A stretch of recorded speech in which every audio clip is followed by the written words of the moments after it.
بسم اللہ الرحمن الرحیم. کیا بیان ہے وہ اللہ جو یہ کہہ رہا ہے کہ ان الدین عند اللہ الاسلام، میرے نزدیک اگر کوئی دین ہے، کیوں کہا اس نے کہ فقط اسلام ایک ایسا مذہب ہے جس میں انسان کو انسان بنانے کے سارے قوانین اور ضوابط موجود ہیں. فقط اسلام. آپ دوسرے مذاہب کو اٹھا کے دیکھ لیے، انہوں نے مذہب کوئی بھی نام کیوں نہ ہو، بودھزم ہو یا ہندوز ہو، کوئی بھی مذہب ہو، تھوڑا سا بولے مذہب کے نام پر کہ انسان بن جائے، بات ختم ہو گئی. پورے مذہب کون سے مذہب کو بیان کیا جائے؟ ہندوزم کو. اگر ہندوزم کو لے لیا جائے تو پورا ہندوزم 3 چیزوں پر ہے، یا ناچنا گانا، دیکھیے آپ دیکھیے اور کیجیے، یا ناچنا گانا، یا کھانا، یا پتھروں کو پوجنا. مذہب ہندو کو دیکھو، بس 3 چیزیں. کوئی عبادت ایسی نہیں جس میں لو لابھ نہ ہو، کوئی عبادت ایسی نہیں جس میں لو لابھ نہیں ہو. تو اللہ ایسے مذہب کو مذہب نہیں مان سکتا. وہ مذہب اسے مانے گا جس میں انسان کی عقل سالم رہے. ایک جملے میں سمیٹا میں نے ان مذہبوں کو. وہ مذاہب وہ ہیں کہ جہاں پر انسان کی عقل سائل ہو جاتی ہے. اللہ نے انسان کو اشرف المخلوقات بنایا عقل کی بنیاد پر، اور اسی لیے اس نے قانون دیا کہ دیکھو ہر وہ چیز جو تمہاری عقل کو زائل کر دے وہ حرام ہے. چلو محمد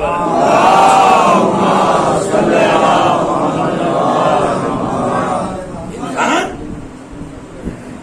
کی عقل شوشا بھی جگہ ہے ایک سلوات اور بھیجو.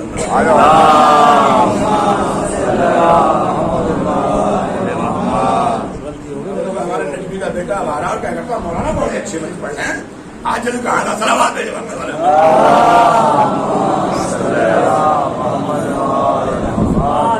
دار مدار کس چیز پر ہے انسان کو؟ عقل پر. اگر انسان عقل سے کام لے، جملہ دے رہا ہوں، اگر عقل سے کام لے تو فرشتے انسان کو سجدہ کریں. اگر عقل سے کام لے تو فرشتے سجدہ کریں، اور اگر عقل پیچھے چھوڑ دے تو انسان جانوروں کو سجدہ کرے.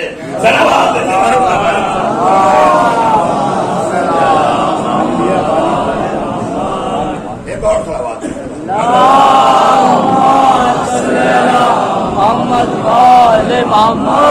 عقل سے کام عقل سے کام. ہر چیز کا دار و مدار انسان کی عقل ہے. جب وہ حدیث بھول جائے من بقا و تباہ کا وجبت لہ الجنہ، جو حسین پر روئے اور رونے کی شکل بنائے اس پر جنت واجب ہے. لیکن کیسے؟ لیکن یہاں بھی عقل ہے، عقل یہاں بھی ہے. بے حق کے معرفت ہی، خالی رونا کافی نہیں ہے، خالی رونا کافی نہیں ہے. رو لیکن حسین کو حسین سمجھ کر رو، حسین کو حسین سمجھ کر رو، حسین کی معرفت حاصل کرو. اگر ہمیں معرفت حاصل ہو گئی تو فتنہ فساد برائیاں معاشرے سے دور ہو جائیں گی. مسئلہ یہ ہے کہ ہمیں حسین کی معرفت ہی نہیں. ہم نے حسین کو اپنے اعتبار سے سمجھا. حسین وہ چیز نہیں جو ہماری عقل میں آ جائے. حسین کو سمجھنا ہے تو علی سے سمجھو، حسین کو سمجھنا ہے تو رسول سے سمجھو. ارے جس کی خاطر رسول ناکا بن جائے، جس کی خاطر عبادتیں طولانی ہو جائے. اور یہ بات آگے تو سن لیجیے. حسین اس ذات کا نام ہے جو تقدیروں کو بدل دیتا ہے. تقدیر بدلنے والے کا نام ہے حسین. ایک شخص غائب آیا. اب ہمارے ذاکرین اس واقعے کو اس طریقے سے بیان کرتے ہیں کہتے تھے رسول اور حسین میں تکرار ہو. کیسے؟ سنیے بات. رسول اللہ سے سوال کیا، میرے بیٹا نہیں ہے، رسول اللہ نے اس کی طرف دیکھا اور دیکھنے کے بعد کہہ دیا تیرے مقدر میں ہی بیٹا نہیں ہے، یہ تو بولتے نا تیرے مقدر میں بیٹا نہیں ہے. اب حسین پاس بیٹھے تھے، جیسے حسین نے سنا کہ نانا رحیم سے کہا تیرے مقدر میں بیٹا نہیں ہے، پھر حسین نے کہا ہم نے ایک بیٹا دیا. رسول نے کہا بیٹے حسین کے مقدر میں بیٹا نہیں ہے، کہا ہم نے 2 دے دیے. پھر رسول نے کہا بیٹے مقدر میں اولاد نہیں ہے، کہا ہم نے 3 بیٹا دیا. رسول منع کرتے رہے، حسین عطا کرتے رہے. اب ذہن نابالغ کمزور ذہن اس بات کو کہہ سکتا ہے کیا جو چیز حسین پڑھ رہے تھے کیا نعوذ باللہ حسین رسول کو اس چیز کا علم نہیں تھا؟ یہ ہوا کیا؟ یہ مسئلہ کیا تھا؟ ایک علمی بحث ہے، تھوڑی سی اگر میں سمجھاؤں، یہ علمی بحث ہے. سنیے،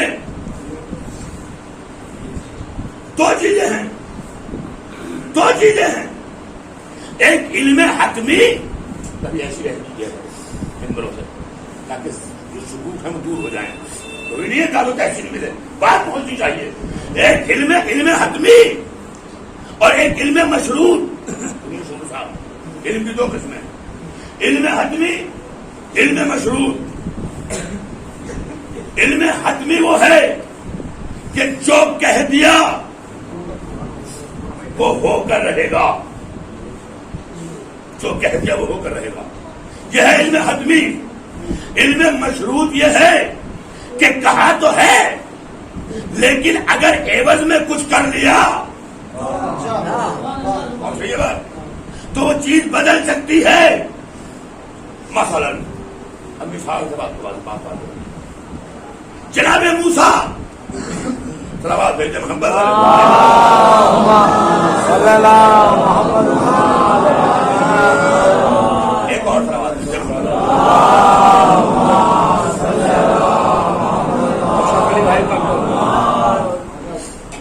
بس یہ مسئلہ حل ہو جائے. میں تمام جناب موسیٰ یا داؤد صلوات بھیجے محمد علیہ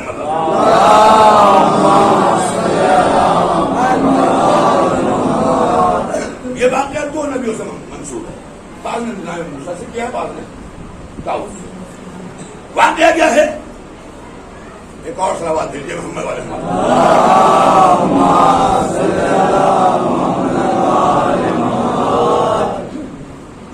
پاکستان میں جب میں سنا پاکستان کی تو میں ایک آدمی کھڑے ہو کہا اتنی زور سے صلوات بھیجو کہ نیچے پہ اشرف تک آواز پہنچ جائے.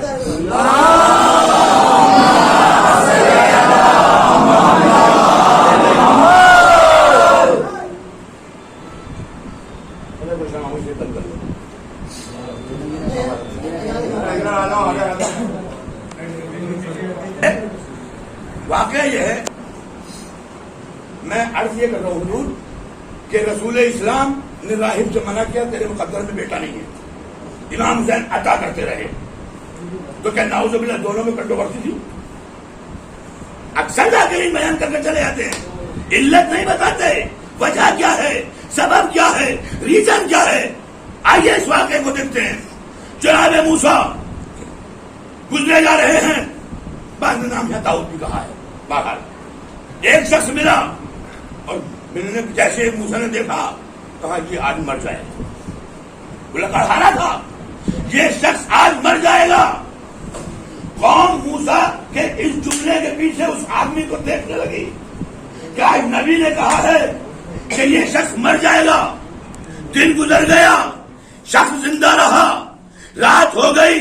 جب نصف شب گزر گئی یعنی آج کے سارے پوائنٹ ختم ہو گئے تو نبی کے پاس آئے، یا نبی اللہ آپ نے کہا تھا کہ یہ آج مر جائے گا، یہ تو زندہ ہے، گھڑی میں رات کے 12 سے زیادہ بج چکے، آج کی آپ کی بات کا ٹائم ختم ہو گیا، یہ زندہ کیسے ہے؟ تو نبی نے کہا آؤ میں بتاتا ہوں. نبی اس کے پاس پہنچے، کہا یہ بتا تو نے آج کون کون سا عمل خیر کیا ہے؟ کہا میں نے کوئی عمل خیر نہیں کیا. کہا بس میں نے اتنا کا کیا ہے کہ جب میں گھر سے لکڑیاں کاٹنے جا رہا تھا میری ماں نے مجھے 2 روٹیاں پکا کر دی تھی، مجھے راستے میں ایک سائر مل گیا، میں نے صدقہ کر کر وہ روٹیاں سائر ہی کہا جیسے ہی کہا ان کی زبان پر ایک جملہ آیا، ان صدقہ تو یرد البلا والقضا، صدقہ دنیاوی بلاؤ کو دور کر دیتا ہے۔ صلوات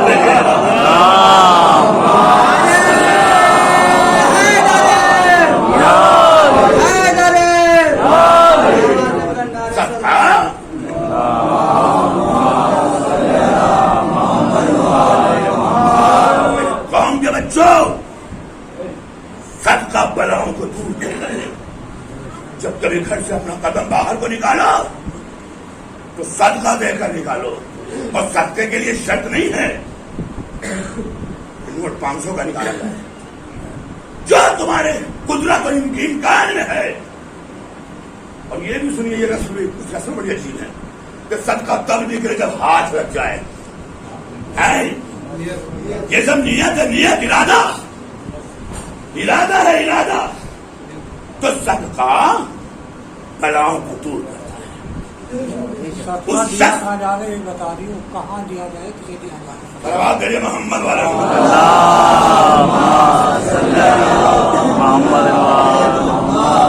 علماء فقہ نے اپنی سارے عملیوں میں زکات، فطرہ اور صدقہ میں نے پڑھی تھی، اس کے جو معارف بیان کیے ہیں، سب سے پہلے للفقراء والمساکین، یہی عبارت ہے، فقراء اور مساکین کو دیا جائے۔ شامل کون کون سی چیزیں اس میں؟ صدقہ، فطرہ، زکات اور قربانی کا وہ گوشت جو وہ تھرڈ ہوتا ہے۔ ایک حصہ اپنا، ایک ہمسایہ عزیزوں کا، اور ایک للفقراء والمساکین۔ یہ عبارت ہم سے اشتباہ یہ ہوا کہ ہم فقراء اور مساکین کو سمجھ نہ سکے، فقراء اور مساکین کو سمجھ نہ سکے۔ فقراء کی تعریف کیا ہے علم فقہ میں؟ دیکھیے مسئلہ علم فقہ کا ہے تو علم فقہ والے بتائیں گے۔ ہر علم میں جانے کے بعد ہر چیز کی تعریف بدل جاتی ہے۔ یہ بھی سنیے، مثال کے طور پر آپ کے نزدیک عدل کی کیا تعریف ہے؟ ہم عدل کی تعریف کرتے ہیں، بھائی عدل اپوزٹ ہے ظلم کا، ظلم کا اپوزٹ عدل۔ لیکن علم کلام والوں نے کیا کی تعریف؟ وضع الشیء علی غیر محلہ، ایک چیز کو اس کے مقام سے ہٹانے کا نام عدل، ظلم۔ آپ علم کی کیا تعریف کرتے ہیں نجمی میاں؟ جو بھی پڑھ لیں وہ علم۔ لاجک اور منطق والوں نے کیا تعریف کی؟ آپ نے بہت لمبا سوال دے دیا مجھے۔ لاجک اور منطق والوں نے کیا تعریف کی؟ حضور و صورت الشیء عند العقل ہو علم، کسی بھی چیز کا ذہن میں آ جانا علم کہلاتا ہے۔ ٹھیک ہے، اب یہ ہے فقراء اور مساکین۔ آؤ ان سے پوچھے جن کی ہم تقلید میں ہیں، تو سب نے ایک جملہ کہا، فقراء اسے کہتے ہیں جس کے پاس ایک سال کے کھانے کا سرمایہ نہ ہو اور ہاتھ میں کوئی ایسا فن نہ ہو جس سے وہ اپنا شکم بھر سکے۔ کچھ فن بھی نہیں، انجینئر نہیں، ڈاکٹر نہیں، بیچارہ مزدوری نہیں کر سکتا، خدا نہ خاصا ایکسیڈنٹ ہو گیا تو نہ تو سرمایہ گھر میں اور نہ اس کے ہاتھ میں ہنر، اسے کہتے ہیں فقراء اور مساکین۔ جس کے پاس ایک دن کے کھانے کا نہ ہو، ایک دن کے کھانے کا نہ ہو۔ میں ایسی باتیں کرتا نہیں ہوں، لیکن رحمان میاں سنیے، اس بار ہوا یہ کہ بقرعید آئی، ہم گاؤں میں تھے، اب اپنے ایک دو کاشتکار کے یہاں گئے، ہم نے کہا بھائی ہم نے سوال کرے حصہ کہاں دیا ہے؟ تو انہوں نے ہمیں جواب یہ دیا کہ ہم نے کہیں حصہ نہیں دیا۔ بقرعید قربانی کرنا عبادت ہے، اللہ نے کہا ہے کہ قرض لو ہم ادا کرائیں گے، اتنا بڑا ثواب ہے قربانی کا۔ تو انہوں نے کہا ہم نے کہیں حصہ نہیں لیا۔ میں نے کہا کیوں؟ کہا کہ ایک بھینس خریدی گئی تھی، اس میں ایک حصہ 4,000 کا آ رہا تھا، ہم غریب تھے۔ خدا کی قسم میں نے سر کو پیٹ لیا، میں اسلام امیروں کا مذہب نہیں ہے، فقط عمرا کا مذہب نہیں ہے. ایک ہی صف میں کھڑے ہو گئے محمود و ایاز، نہ کوئی بندہ رہا اور نہ کوئی بندہ نواز. اسلام مساوات کا درس دیتا ہے. انہوں نے مجھے یہ مسئلہ بتا دیا، میرے موبائل کو چیک کے لیے 7 اپنے جاننے والے مولویوں کو فون کیے. میں نے کہا حضور آپ نے کہا ہے کہ قربانی میں 7 حصوں سے زیادہ حصے نہیں ہو سکتے، مجھے کوئی آیت دکھا دو، کوئی حدیث دکھا دو. بھائی اسلام کہاں سے آیا ہے؟ یا قرآن سے، یا رسول سے، یا ائمہ سے؟ انہی کا تو اسلام مانا جائے گا. 7 جگہ حاجی پور میں حافظ قاری ارشد، میں سمجھتا تھا بہت پڑھا لکھا انسان ہے، میری بہت بات ہوتی تھی، اچھے جواب دیتا تھا. لیکن جب اس کے سامنے میں نے یہ مسئلہ ڈالا جو برین کے رہنے والے ہیں، تو انہوں نے کہا مولانا ہمیں اس مسئلے کا علم نہیں، ہمارے بزرگ کہتے ہیں. یہ لمحہ فکریہ دے رہا ہوں، لمحہ فکریہ. سوچو اسلام عمرہ کا مذہب نہیں ہے. اگر تمہاری جیب میں 10 روپے ہے تو 10 روپے کی شرکت کر کر ثواب سے محروم مت ہو. ہو گیا آپ کا مسئلہ. صلوات بھیجو محمد والے.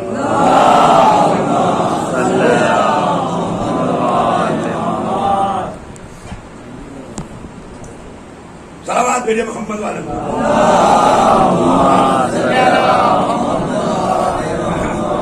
بچ گیا. کہاں سے بچا؟ فتنے سے، صدقے سے. ورنہ اس کی موت ختمی تھی، دنیا ٹل سکتی تھی، نبی کا کہا ہوا جملہ رد نہیں ہو سکتا تھا، لیکن اس نے صدقہ دیا، اس کی جان بچ گئی. موسیٰ نے کہا جو میں نے کہا تھا وہ علم مشروط تھا. وہ تھا علم مشروط. نبی جو کہہ رہے تھے اس کے نصیب میں مقدر میں اولاد نہیں، یہ تھا علم مشروط. اور حسین علم حتمی دیر سے عمل کر رہے تھے. صلوات بھیجو محمد.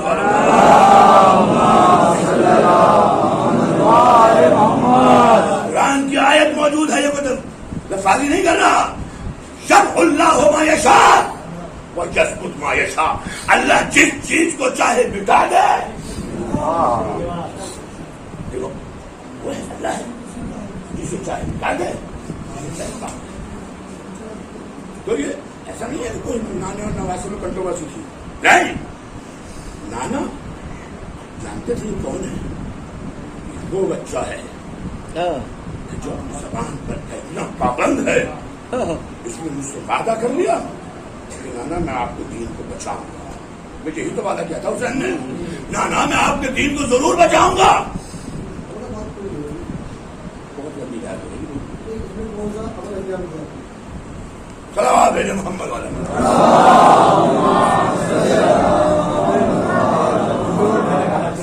رسول نے علم مشروط کی بنیاد پر کہا تھا، حسین نے علم حتمی کی بنیاد پر کیا ہے. ہو اس میں کوئی شک نہ ہو. علم مشروط وہ اس میں کوئی شک پائی جائے، شک ہو جائے، بات ختم ہو جائے. اور علم حتمی وہ کہ اس میں کوئی شک نہیں، مطلقاً فیصلہ.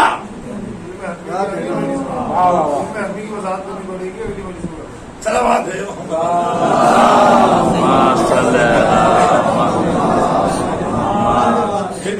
بہرحال. تو حسین جو بات ہے وفا کرنے کے لیے کربلا کے میدان میں بس آیا.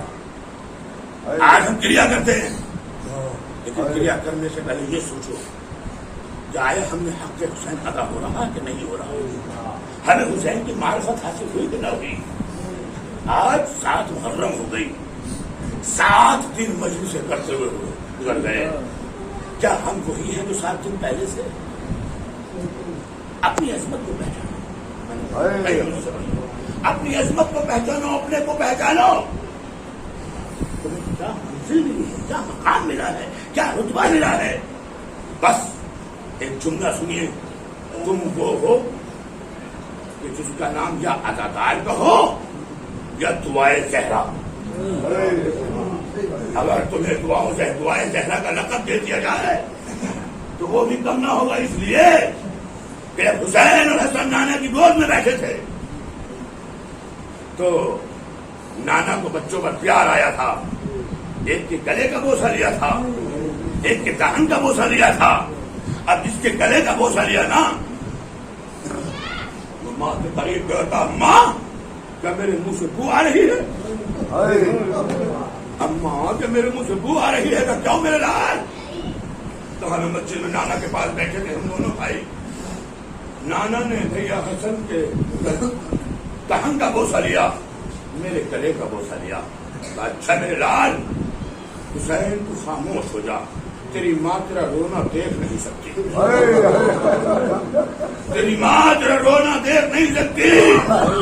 زہرا نے ردا کو اوڑھا، نانا کے قریب گئی، بابا کے قریب گئی. بابا میرا حسین رو رہا ہے. حسین روئے رسول کو گوارا نہیں ہو سکتا. کیا بات ہے؟ کہ حسین کہہ رہا ہے آپ نے اس کے گلے کا بوسہ لیا ہے، کیا میرے بچے کے دہن سے بو آ رہی ہے؟ چلو فاطمہ گھر پہ چلو، میں وہیں آ کر تمہیں مسئلہ سمجھاتا ہوں. فاطمہ گھر میں آئی، رسول ساتھ ساتھ آئے. اب بیٹھی ہیں فاطمہ، بیٹھی ہیں حسن، بیٹھے ہیں حسین، بیٹھے ہیں علی، بیٹھے ہیں ام ایمن تشریف فرما ہے. اور رسول کہتے ہیں ام ایمن، اے علی مرتضیٰ ذرا فاطمہ کے بازوں کو پکڑ لو. انشاءاللہ پکڑیں گے. فاطمہ کے بازوں کو پکڑ لو. ایک لفظ علی نے پکڑا، ایک لفظ ام ایمن نے پکڑا اور اب کہنے لگے سن فاطمہ اگر سننا چاہتی ہے کہ میں نے تیرے لال حسین کے گلے کا بوسہ ہو لیا ہے، بس وہ اس لیے کہ ایک دن آئے گا تیرا بچہ 3 دن کا بھوکا پیاسا میدان کربلا میں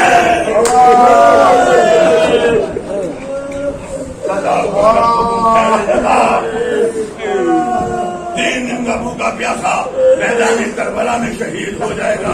عزاداران مظلوم کربلا ایک ماں ہے جس کو پیغام دیا جا رہا ہے کہ تیرا بچہ 3 دن کا بھوکا پیاسا شہید ہو جائے گا.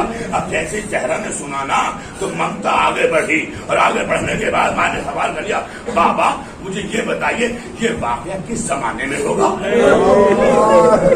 یہ واقعہ کب ہوگا؟ میرا حسین 3 دن کا بھوکا پیاسا کب شہید ہوگا؟ رسول نے کہا فی زمان خالی منی وعن کے وعن علی وعن الحسن. فاطمہ یہ واقعہ تب رونما ہوگا، ہم بھی نہیں رہیں گے، تم بھی نہیں ہوگی، علی بھی نہیں رہیں گے، حسن بھی نہیں رہیں گے. اب جب ماں نے سن لیا میرا بچہ 3 دن کا بھوکا پیاسا شہید ہوگا، نہ باپ ہوگا، نہ ماں ہوگی، نہ بھائی، نہ نانا. ارے ماں کی ممتا اور بڑی. اور ایک جملہ کا، اے بابا میرے بچے کو روئے گا کون؟ میں نے کہا نا تمہارا نام بدل دیا جائے تو برا نہ ہوگا. یہ ہے زہرا کی ممتا. میرے بچے کا ماتم کون کرے گا؟ روئے گا کون؟ اللہ قوم کو پیدا کرے گا، اللہ قوم کو پیدا کرے گا.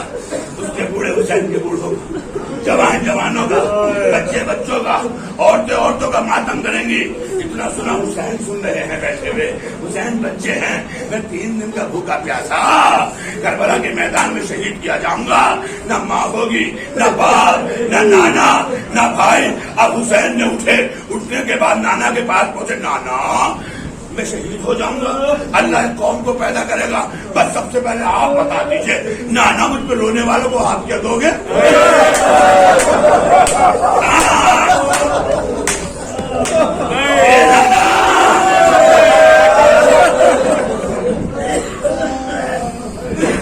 مجھ پہ رونے والوں کو آپ کے لیے کتنا خیال ہے نگاہ حسینی میں تمہارا. میرے لال تجھ پر رونے والوں کی میں شفاعت کروں گا. نانا سے وعدہ لیا، نانا سے وعدہ لیا. باپ کے پاس پہنچے، باپ کے پاس پہنچے. بابا اے بابا علی آپ بتاؤ مجھ پر رونے والوں کو آپ کیا دو گے؟ میرے لال میں ساقی کوثر ہوں، میں ساقی کوثر ہوں. جس پر رونے والوں کو کوثر کے جام سے سیراب، انہیں کوثر کے جام سے سیراب کروں گا. بھیا حسن آپ کیا دیں گے؟ جنت کا سردار ہوں میرے بھائی.